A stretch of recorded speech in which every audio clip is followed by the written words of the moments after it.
It's the beginning that still changing lives today, including ours. As we read through these passages and how Mark introduces three key figures who will dominate not just the verses, but the entire gospel narrative. First, there's John the Baptist. This is a wild looking prophet that emerges from the wilderness, with a message of repentance, and a ministry of baptism, right? John represents the culmination of centuries of Old Testament prophecies, right?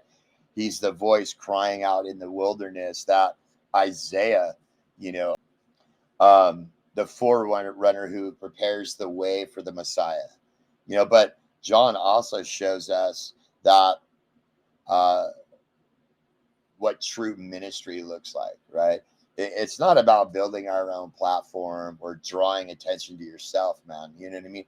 But it's about pointing people to something infinitely greater, right? And then there's Jesus himself. And Mark introduces Jesus as both a humble and profound, right?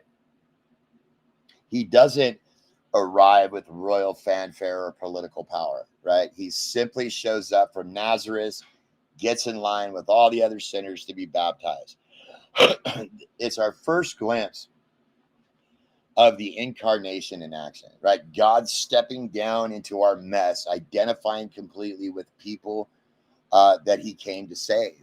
And finally, there's God the Father, the voice that breaks through heaven and to declare his love and pleasure for his son. The Father's words aren't just a nice moment of divine affirmation.